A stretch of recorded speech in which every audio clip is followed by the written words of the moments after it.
lihat, wala ya'rifu minna ahadun, tapi kami enggak kenal di antara kami satu pun siapa dia ini. Fajalasa ila Nabi sallallahu alaihi wasallam. Maka duduklah langsung di hadapan Nabi sallallahu alaihi wasallam. Fa asnada rukbatayhi ila rukbatayhi, kemudian dia merapatkan lututnya hampir mendekat nempel lutut Nabi sallallahu alaihi wasallam. Wada'a kaffayhi ala fakhidayhi, meletakkan telapak tangannya di atas pahanya. Faqala ya Muhammadun, maka ia langsung berkata, ya Muhammad sallallahu alaihi wasallam, akhbirni 'anil Islam. Tolong jelaskan kepadaku apa itu Islam. Dijelaskan oleh Nabi kada kada kada wa kada. Kata Umar bin Khattab, kemudian diteruskan, qala sadaqta, dia berkata kamu benar. Fa'ajibna yas'aluhu fa yusaddiquhu. Kami heran, ini orang nanya, ketika dijawab kok dibenarkan, kayak orang ngetes. Kemudian iman, apa itu iman? Qala Rasulullah SAW, jawab Rasulullah SAW, kada kada wa kada, demikian demikian demikian, dijelaskan. Maka qala, dia berkata lagi, sadaqta, kamu benar. Amal ihsan, apa itu ihsan? Dijawab lagi oleh Nabi, kata demikian demikian demikian, sadaqta, sampai dia bertanya, sa'ah, kapan terjadi kiamat? Kata Nabi, mal mas'ulu anha bi'alama min as-sa'il, yang ditanya tidak lebih tahu daripada yang bertanya. Ya, maka ditanyakan apa tanda-tandanya, amaratiha, dijelaskan oleh Nabi kata wa kata. Kemudian orang ini menyanggupi membenarkan al-fantaqah, maka dia langsung pergi. Maka apa yang kemudian terjadi? Kata Nabi sallallahu alaihi wasallam, at-tadri man as-sa'il, tahukah kalian siapa yang bertanya tadi? Mereka berkata, qalu Allah wa rasuluhu a'lam. Bayangkan, sahabat berkata Allah wa rasuluhu a'lam. Allah dan Rasulnya itu yang alam, yang lebih tahu. Lihat jawaban Nabi, huwa Jibril atakum yu'allimukum dinakum. Dia adalah malaikat Jibril yang tengah menyamar, datang kepada kalian, mengajarkan kalian tentang prinsip-prinsip pokok dalam agama kalian. Anda bisa bayangkan, Nabi punya guru, sahabat punya guru, tabi'in punya guru, ulama punya guru. Antum bukan Nabi, bukan Rasul, bukan sahabat, bukan ulama, bukan tabi'in. Mau belajar sendiri, nggak punya guru. Bagaimana kita bisa memahami dengan baik, gitu kan? Nah, jadi prinsip utama dalam belajar, pertama, mesti ada guru yang memahamkan kita. Baik, kemudian siapa guru-guru yang baik itu? Nabi SAW menjelaskan, lihat, kalau tadi Nabi gurunya malaikat Jibril, Nabi mengajarkan pada sahabat, sahabat gurunya Nabi, sahabat mengajarkan pada tabi'in, tabi'in gurunya sahabat, kemudian tabi'in mengajarkan pada generasi setelahnya. Nah, runtutan orang-orang yang mengajarkan ini, kalau orang-orang belajar dari Nabi, disebut oleh Nabi di hadis riwayat Ibnu Majah, nomor hadis 233. Rawinya dari sahabat Abu Darda radhiyallahu taala anhu. Lihat di ujung hadisnya, lihat kalimatnya, wa innal ulama'a warathatul anbiya, dan sungguh para ulama itu pewarisnya para nabi. Wa innal anbiya la yurithu dirhaman wala dinaran walakin yurithul ilma. Lihat, dan sungguh para nabi itu tidak mewariskan dirham dan dinar. Tidak ada harta dunia yang diwariskan oleh para nabi dan rasul, tapi mereka mewariskan ilmu. Lihat, mewariskan ilmu. Jadi Nabi mewariskan ilmu pada para sahabat, sahabat mewariskan ilmu kepada para tabi'in, tabi'in mewariskan ilmu. Nah, pewaris ilmu ini disebut kemudian oleh Nabi langsung dengan ulama. Jadi ulama itu pewaris para Nabi. Masya Allah. Antum ini, mohon izin, kalau ada orang tua antum mewariskan harta 100 miliar misalnya, Masya Allah, mau nggak? Yang katakan Allah alam. 100 miliar, Masya Allah. Baik, kemudian dibagi misalnya, antum punya saudara 4, dibagilah kemudian berdasarkan hukum Islam. Tapi ternyata antum gak kebagian, gak dikasih misalnya kan. Baik, ketika antum tidak dikasih padahal antum berpeluang mendapatkan bagiannya, bagaimana respon antum? Bisa jatah antum 25 miliar tapi antum gak dikasih. Baik, respon antum bagaimana? Marah. Baik, sekarang yang kedua, antum dapat bagian 25 miliar tapi antum gak mau ngambil. Kira-kira antum gambarannya seperti apa itu? Dapat warisan 25 miliar dikasih gak mau. Kira-kira bagaimana? Ingat, pintar itu anugerah, tapi kurang sehat itu pilihan. Ya kan?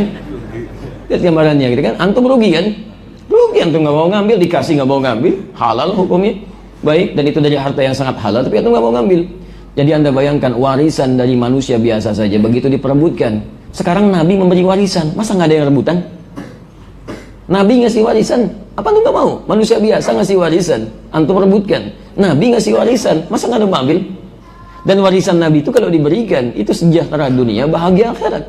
Warisan manusia belum tentu mengantarkan antum pada kebahagiaan akhirat. Tapi kalau warisan Nabi, sudah pasti itu, dunia bahagia, akhirat juga Masya Allah, gembira luar biasa. Nah, sekarang warisan Nabi itu ada pada para ulama. Ulama itu yang mengajarkan kita ilmu. Jadi kalau antum ingin belajar tentang yang benar, tersambung kepada Nabi, maka cari dari ulama.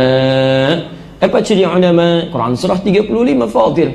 Ya, dari ayat 27 sampai dengan ayat 29 itu. Posisi paling kanan sebelah bawah. Saya langsung ke inti ayatnya saja. Lihat kalimatnya, lihat innama yakhshallaha min ibadihil ulama. Ketika Allah menyebutkan kalimat ulama, tidak menyebutkan ciri pintarnya, karena ulama itu sudah pasti pintar. Makanya jamak dari alim, alim itu pintar. Alim itu pintar, lawannya jahil, bodoh, tidak banyak pengetahuan. Kalau sudah punya pengetahuan alim, jamaknya ulama. Tapi ketika disebutkan ciri ulama oleh Quran, tidak sekadar pintar, tapi khasyah, yakhshallaha. Kepintarannya bisa menuntun ia untuk takut kepada Allah subhanahu wa ta'ala. Awas hati-hati. Jadi kalau antum ingin cari guru, ya baik secara langsung ataupun lewat media perantara ketika tidak mendapatinya.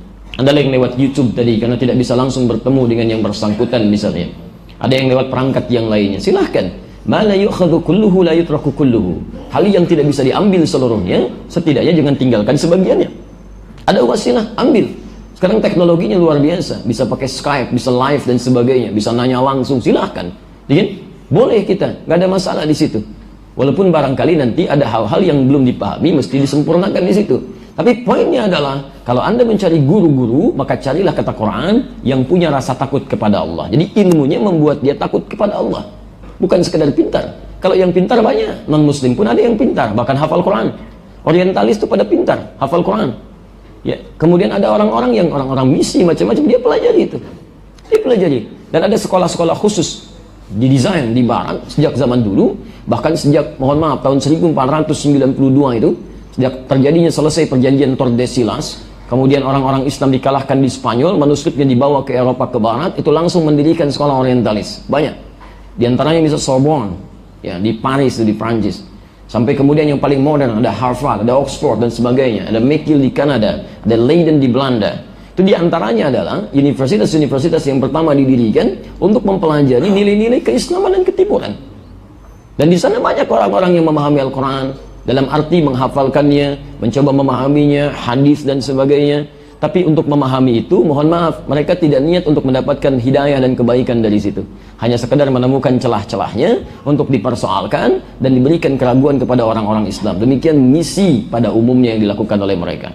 Karena itu alumni-alumni yang kemudian berasal dari sana, pulang-pulang ke Indonesia, itu kadang-kadang pada aneh-aneh. Yang lainnya, ada yang menyimpang, tinggalkan. Dan hati-hati, kadang-kadang yang seperti ini, kalimat-kalimatnya itu cukup menarik. Cukup menarik.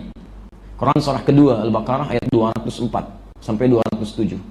Wa minan nasi may yu'jibuka qawluhu fil hayatid dunya wa yashhadullaha 'ala ma fi qalbihi wa huwa ladul khisam.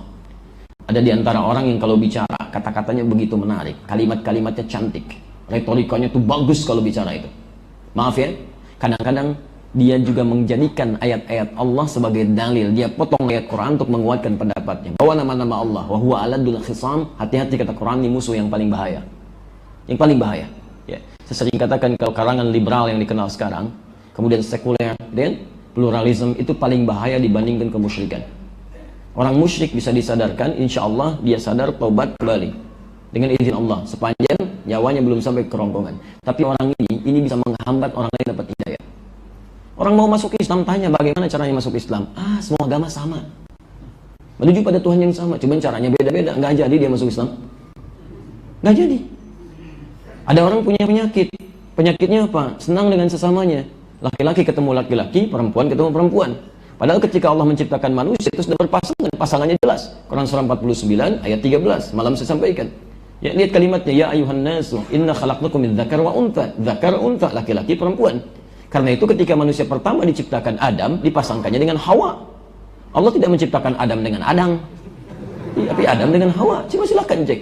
Begitu disampaikan jadi, sampai jadi keturunan kita semua. Kalau nggak ada Adam dan Hawa, bagaimana bisa muncul kita? Makanya dikenal dengan Bani Adam. Disebutkan kemudian 7 kali dalam Al-Quran. Ini bisa salah. Tapi yang jadi masalah ketika orang ini ingin kembali, sadar, ingin sembuh, tiba-tiba muncul orang-orang seperti ini. Kamu ini fitrahnya sudah begitu sejak dilahirkan. Masya Allah. Sedangkan dia pun belum tentu ridho kalau keluarganya jadi seperti itu. Kalau anak Anda homo, Anda ridho nggak? Anak Anda lesbi, Anda mau nggak? Bisakah Anda katakan pada anak Anda ini fitrah kamu? Belum tentu. Anda sendiri tidak akan ridho keluarga Anda menjadi bagian dari itu. Lantas kenapa Anda kemudian tidak memberi kesempatan orang lain untuk berubah?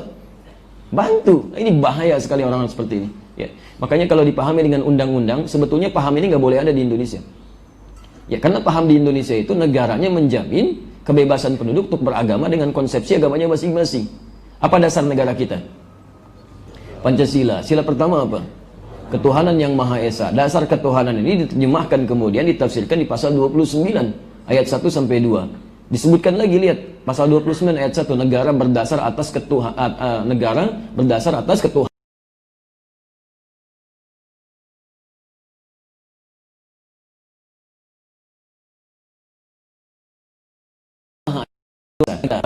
Pasal 29 ayat 2, negara menjamin kemerdekaan tiap-tiap penduduk untuk memeluk agamanya masing-masing dan beribadah menurut agama dan kepercayaannya itu. Silahkan. Jadi sebetulnya negara memberi kesempatan untuk kita memaksimalkan nilai-nilai agama kita. Kalau kita Islam, terapkan nilai Islam dalam kehidupan. Islam berkata jangan mencela, itu bagian dari bernegara. Islam berkata ayo hadirkan kebaikan, sampaikan kebaikan. Islam berkata ayo praktekkan ibadah dengan baik. Ayo, jangan mengganggu orang. Kalau antum taklim, padat, ada ambulan, berikan kesempatan lewat, jangan dihambat dan sebagainya. Ayo, sampaikan, itu bagian dari Islam. Dan demi Allah saya katakan, di Islam itu ada larangan untuk mencuri, larangan untuk membunuh, larangan untuk merampok, bahkan larangan untuk mencela. Kalau dipraktekkan aman negara kita ini. Jadi ketika kita berislam, kita itu Pancasilais. Yang menerapkan nilai-nilai Pancasila. Tapi ketika ada orang memisahkan agama dari negara, itu melanggar. Bukan cuma melanggar ketentuan agama, dia melanggar ketentuan undang-undang.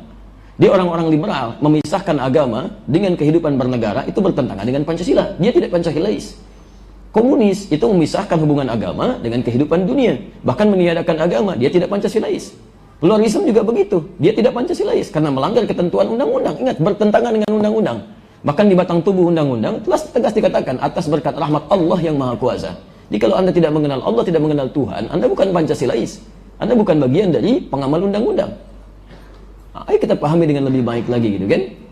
Jadi sekarang pertanyaannya, termasuk kalaupun nanti ada yang melindungi orang-orang seperti ini, nggak boleh dia bertentangan dengan undang-undang. Paham ya? Dulu saya pembaca undang-undang sejak SD saya, jadi saya hafal itu pasal-pasal itu.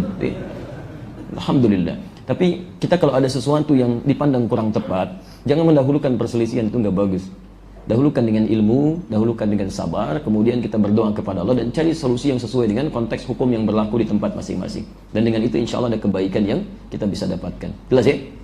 Baik, jadi kembali kepada yang tadi, harus ada guru. Guru itu, satu, memiliki nilai takut kepada Allah Subhanahu wa Ta'ala. Kedua, punya kualifikasi keilmuan yang jelas. Dan keilmuannya, terakhir, adalah diikat dengan Quran surah ke-58 ayat ke-11. Ya, yang tadinya rendah naik ke tinggi. Apa yang rendah naik ke tinggi itu? Dua. Yarfa'illahu alladhina amanu minkum walladhina utul ilma darajat.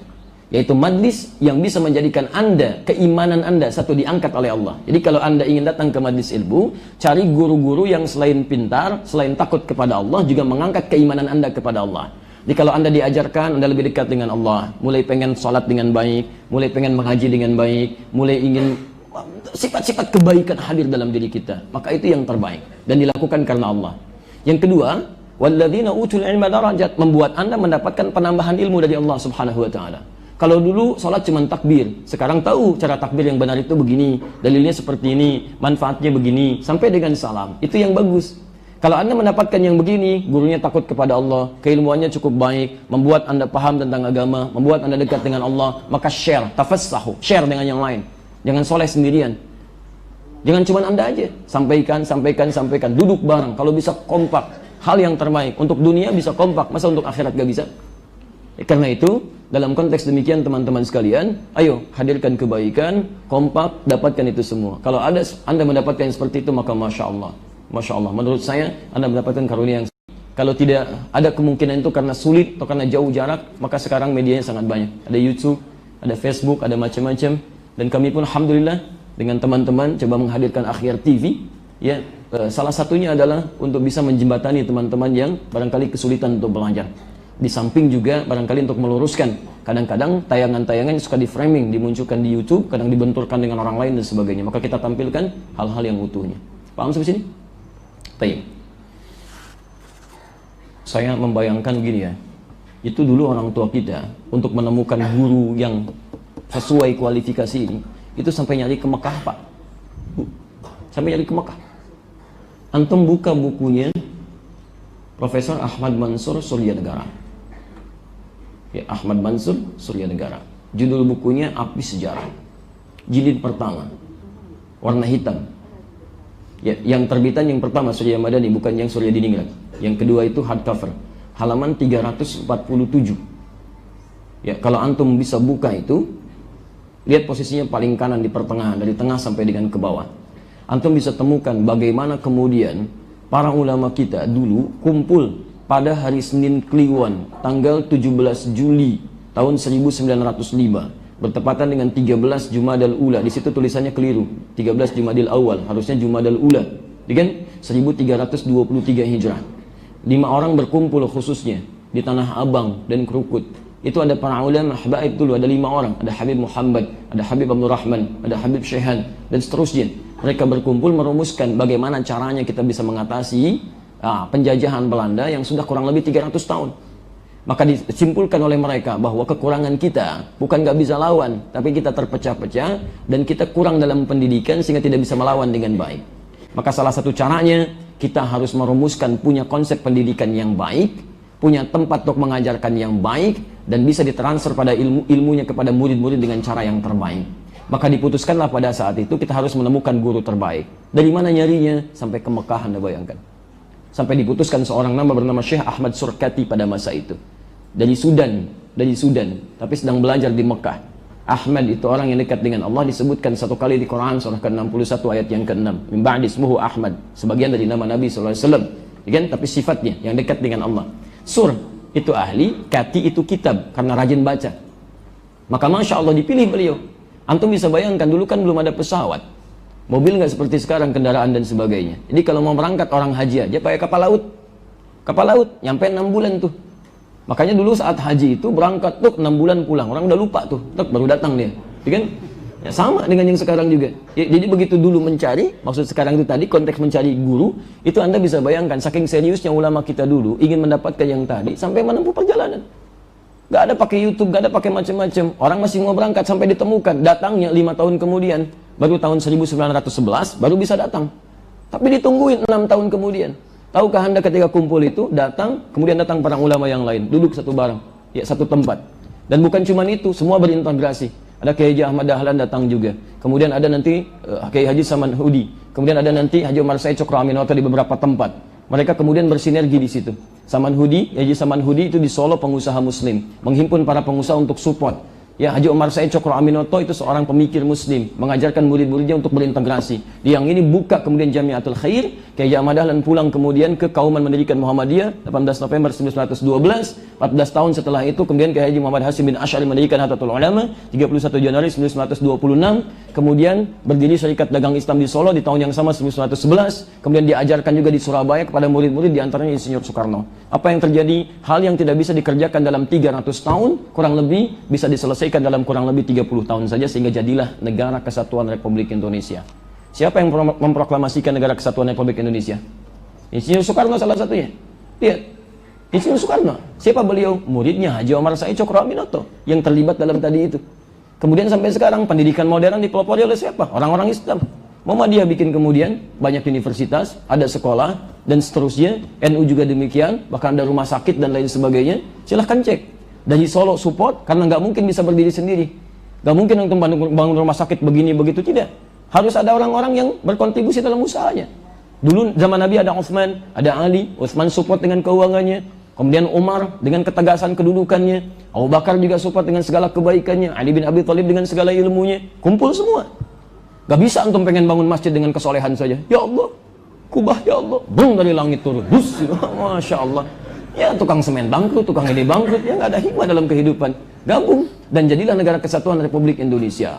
Saya mau tanya pada antum, di mana diproklamasikan kemerdekaan Indonesia itu? Di Jalan Pegangsaan Timur nomor 56. Antum cuma tahu jalannya aja dari dulu. Tempatnya di mana? Ini masjid apa ini? Nurul Amal. Di mana Masjid Nurul Amal? Masya Allah. Ya, tanyanya bukan masjidnya. Di mana taklim kita? Di jalan apa? Disebutkan jalannya aja. Masjidnya nggak pernah dikasih tahu. Ya, di mana kita taklim nanti malam? Di Jalan W Halim. Tapi nggak pernah disebutkan Masjid Ad-Du'a. Ayo antum cari di jalan-jalan itu. Nggak pernah ketemu tempatnya. Saya mau tanya, proklamasi itu di jalan atau di tempat tertentu? Pertanyaannya, Jalan Pegangsaan Timur nomor 56. Nomor 56 itu kan menunjuk tempat. Nggak pernah disebutkan tuh sampai sekarang pada anak-anak kita. Tempat apa itu? Ternyata itu adalah rumah orang Islam yang diwakafkan untuk proklamasi kemerdekaan negara Republik Indonesia itu. Nama yang punyanya Syekh Faraj bin Marta. Mewakafkan rumah beliau. Beliau Muslim keturunan Yaman untuk proklamasi kemerdekaan negara Republik Indonesia. Itu keturunan dari Arab.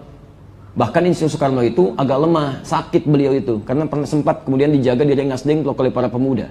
Kemudian diambil ketika kemudian ingin memproklamasikan, kurang sehat beliau, diberikan madu Arab. Madu itu dengan izin Allah, alhamdulillah punya kekuatan, diproklamasikan. Lihat terintegrasi.